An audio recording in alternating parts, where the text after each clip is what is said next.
কবর প্রতিদিন ডাক দিয়ে বলে আনা বাইতুদ দুধ। প্রত্যেকের কবর প্রত্যেককে ডেকে বলে, ও আল্লাহর বান্দা, জানো আমি পোকামাকড়ের ঘর, পোকামাকড়ের ঘর। তুমি তো সেই বান্দা যে একটা মশা কানের পাশ দিয়ে উড়ে গেলে তোমার ঘুম বন্ধ হয়ে যায়, চোখ মেলে যায়। একটা মশার গুনগুন আওয়াজ সহ্য করতে পারো না। একবার কয়েল, একবার অ্যারোসোল, একবার মশারি, এরপরও তুমি চাও যে একটা মশাও যেন আমার কানের কাছে গুনগুন না করে। তো 5 ঘন্টার ঘুমের জন্য, 6 ঘন্টার ঘুমের জন্য বান্দা এই যত্ন নিলা, অনন্তকাল কিংবা বছরের পর বছর কবরের যে ঘুম দিবা, পড়ে থাকবা সেই ঘরে, পোকা মাকড়ের ঘর, সেই ঘরে তুমি ঘুমাইবা কেমনে, থাকবা? আমার বাপ, আমি থাকবো কিভাবে? আমি থাকবো কিভাবে বলে? ভাবেন, আমিও ভাবি, আপনিও ভাবেন। উসিকুম ওয়া ইয়া, আপনাকেও বলছি, আমাকেও বলছি। এই এখন ঘরে গেলে আমরা সবাই ল্যাপ আর কম্বলের নিচেই তো শুয়ে যাব বাপ। কিন্তু একবার ভাবেন তো, যার মা কবরে, মার কবরে ল্যাপ কম্বল আছে কিনা? যার বাপ কবরে আছে এই মুহূর্তে, বাপ আপনি ভাবেন তো। আমার এক পরিচিত মানুষ একতলা বাড়ি করছে ঢাকা, 4.5 কোটি টাকা খরচ করে, শুধু একতলার মধ্যে খরচ করছে। কিছুদিন আগে ইন্তেকাল করছে। ছেলেরা, তার গ্রামে জানাজা হবে পরের দিন দুপুরে। সন্তানরা ওই শেষ রাতটা হাসপাতাল থেকে লাশটা বাড়িতে আনে নাই, ওই 4.5 কোটি টাকার বিল্ডিং এ রাখে নাই, হাসপাতালেই রেখে দিছে। পরের দিন ওইখান থেকে অ্যাম্বুলেন্সে করে এরপরে গ্রামের বাড়িতে নিয়ে দাফন কাফন করে দিছে। এখন এটা তো করোনার কালে নাই, এখন ইদানিং 10-15-20 দিন আগের কথা। কি সাজাইলেন, কার জন্য সাজাইলেন, কি বুঝলেন, কি ভাবলেন? আপনি ভাবেন। এজন্য কবর প্রতিদিন বলে, বান্দা তুমি কেমনে থাকবা? অগণিত পোকা মাকড়, অগণিত পোকা মাকড় তোমাকে ঘিরে ধরবে, কেমনে থাকবে? কবর বলে আনা বাইতুল ওয়াহদা, আমি একাকী ঘর, একাকী ঘর। ও আল্লাহর বান্দা, আমি একাকী, ডানে বামে কাউকে পাবা না। পৃথিবীর সবচেয়ে বড় যন্ত্রণার নাম হলো একাকিত্বের যন্ত্রণা, একাকিত্ব। পৃথিবীর সব সম্পদ যদি কারো ঘরে থাকে, সুখের উপকরণ থাকে, কিন্তু স্ত্রী নাই, ছেলে মেয়ে নাই, আপনজন কেউ নাই, ওই ব্যক্তি একাকিত্বের যন্ত্রণার সামনে গোটা পৃথিবীটার সব উপকরণ তার সামনে তুচ্ছ। আল্লাহ তাআলা বলতেছেন, ইরশাদ করছেন সূরা মুলকের 23 নম্বর আয়াত, কুল হুয়াল্লাযী আনশাআকুম। আল্লাহ তাআলা আমাদের প্রিয় নবী সাল্লাল্লাহু আলাইহি ওয়াসাল্লামকে লক্ষ্য করে বলেন, নবী আমার, বন্ধু আমার, আপনি বলে দেন। কাকে বলবেন? আপনার উম্মতকে, আমার বান্দাকে। এরা আপনারও উম্মত, এরা আমারও বান্দা। আমি তো আপনার কাছে নাজিল করে বললামই, এবার আপনিও বলে দেন যে আপনারও কথা এটা। তো যখন আপনার বান্দা, আমার বান্দা বুঝবে যে এই কথাটা আল্লাহরও কথা, আমার রসুলেরও কথা, তো এরপরে তার আর প্রত্যাখ্যান করার সাহস হবে না, হিম্মত হবে না। কারণ আমি প্রত্যাখ্যান করব কেন? আমি মুসলমান, আমি মুমিন, আমি আল্লাহর কথা ফিরিয়ে দেই কিভাবে? আমি রাসূলুল্লাহ সাল্লাল্লাহু আলাইহি সাল্লামের কথা ফিরাইয়া দেই কিভাবে? আর ফিরাইয়া দিলে আমি মুমিন থাকি কিভাবে? কথা বলেন বাপ। এই পৃথিবীতে ইনসাফের দাবি, বিবেকের দাবি, আমরা যারা মুসলমান পরিচয় দেই, আমাদের জিন্দেগীর সবচেয়ে বড় দাবি হলো আমাদের জন্য উচিত আল্লাহ এবং তার রাসূলের কথাকে গ্রহণ করা।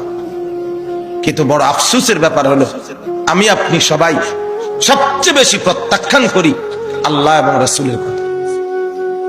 সামান্য থেকে সামান্য ব্যক্তির কথাও এক ডাক্তার বলে দিছে বাঁচতে হলে আর কোনোদিন মিষ্টি খাওয়া যাবে না, 30 বছরের জন্য মিষ্টি খাওয়া ছেড়ে দিছে। এক ডাক্তার বলে দিছে বাঁচতে হলে আর চিনি দিয়ে চা খাওয়া যাবে না, আজীবনের জন্য ছেড়ে দিছে। আমাকে বাঁচতে হবে। তাহলে আপনাকে যদি শুধু হায়াতে বাঁচতে হয়, আপনাকে তো জাহান্নাম থেকেও বাঁচতে হবে। কথা বলেন না কেন?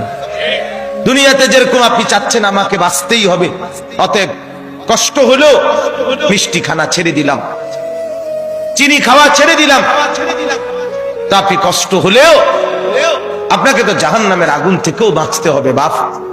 তো সেই জাহান্নামের আগুন থেকে বাঁচতে হলে আল্লাহ এবং তার রসুলের নিষেধগুলোও তো ছেড়ে দেওয়া উচিত, গুনাহ তো ছেড়ে দেওয়া উচিত বাপ।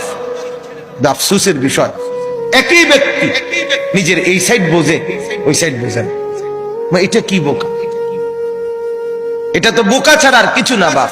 আল্লাহ তাআলা বলেন, বান্দা তোমরা তো ভালোই বুঝেছ দুনিয়ার জীবনের উপরের অংশ, কিন্তু তোমরা ভুলে তো গেছো তোমাদের আখিরাত। আখিরাত আমি বলি অনেক সময় উদাহরণ দিয়ে, এই যে এই কাগজটা 4 কালারের, এটার এই পৃষ্ঠাটার মধ্যে দেখেন তো অনেক ডিজাইন করছে, অনেক ডিজাইন, 4 কালারের ডিজাইন, চমৎকার করে এই পিঠ সাজাইছে। কিন্তু এই পিঠ খালি, এই পিঠেতে কোনো কিছুই না, সাজগোজ। তো আল্লাহ তাআলা যেন বলছে, বান্দা মাটির উপরে তোমার যেই ঘর, সেই ঘর তো খুব সুন্দরভাবে সাজাইলা, ইট বালু সিমেন্ট, ময়মনসিংহ থেকে বালু আনছো, সিলেট থেকে পাথর আনছো, 1 নাম্বার ইট 1 নাম্বার বালু, এরপরে টাইলস, এরপরে খাট পালং sofa furniture, fridge AC, dining table, চায়ের কাপ, কাচের প্লেট, লবণের বাটি, অত্যাধুনিক সাজে পুরা ঘরটা সুন্দর করে সাজিয়েছ। বান্দা এই পিঠ তো খুব সাজাইলা, তো তুমি কি জানো মাটির নিচে তোমার আরেকটা ঘর আছে? সেই ঘরের নাম তো কবর। আমার বান্দা, আল্লাহ যেন বলছে, আমার বান্দা মাটির নিচের ওই ঘর, সে ঘর সাজাইবা না? সেটাও তো তোমারই ঘর। কি ভাই, শেষ বেলায় আমার বাপ, আমার ভাই, আমার বন্ধু, রাত অনেক হয়েছে, আমি ইচ্ছে থাকলেও লম্বা করতে পারবো না ভাই, আমারও ফিরে যাইতে হবে, কুমিল্লা ক্যান্টনমেন্ট যাইতে হবে। আমি আজকে গত শুক্রবারে বের হয়েছি, এখনো পথে পথে আছি, বাসায় যাই নাই, আজকে 5-6 দিন। তো আমি বলতে চাচ্ছি আপনাকে এই কথা, মাটির নিচের ওই ঘর, সেটা আপনারই ঘর, সেটা আমারই ঘর বাপ। সে ঘর সাজাবেন না, সে ঘরে এভাবে ভুলে গেলেন, এভাবে ভুলে গেলেন।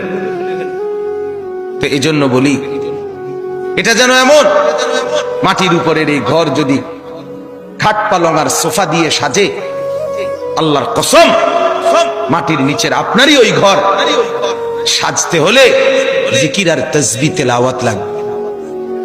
এই ঘর সাজবে খাট পালং দিয়ে, ওই ঘর সাজবে জিকির তাসবিহ তেলাওয়াত দিয়ে, আল্লাহ তাআলার গোলামি দিয়ে। প্রতিটা সেজদা ওই ঘর সাজিয়ে দেবে, প্রতিটা জিকির ওই ঘর সাজিয়ে দেবে, প্রত্যেকটা বন্দেগী আপনার কবরের ঘর সাজিয়ে দেবে। কবর প্রতিদিন ডাক দিয়ে বলে, আনা বাইতুদ দুধ। প্রত্যেকের কবর প্রত্যেককে ডেকে বলে, ও আল্লাহর বান্দা, জানো আমি পোকামাকড়ের ঘর, পোকামাকড়ের ঘর। তুমি তো সেই বান্দা যে একটা মশা কানের পাশ দিয়ে উড়ে গেলে তোমার ঘুম বন্ধ হয়ে যায়, চোখ মেলে যায়। একটা মশার গুনগুন আওয়াজ সহ্য করতে পারো না, একবার কয়েল, একবার অ্যারোসোল, একবার মশারি, এরপরেও তুমি চাও যে একটা মশাও যেন আমার কানের কাছে গুনগুন না করে। তো 5 ঘন্টার ঘুমের জন্য, 6 ঘন্টার ঘুমের জন্য বান্দা এই যত্ন নিলা, অনন্তকাল কিংবা বছরের পর বছর কবরের যে ঘুম দিবা, পড়ে থাকবা সেই ঘরে পোকা মাকড়ের ঘর, সেই ঘরে তুমি ঘুমাইবা কেমনে, থাকবা কি? আমার বাপ, আমি থাকবো কিভাবে? আমি থাকবো কিভাবে বলে? ভাবেন, আমিও ভাবি, আপনিও ভাবেন। ওসিকুম ওয়া ইয়া, আপনাকেও বলছি, আমাকেও বলছি। এই এখন ঘরে গেলে আমরা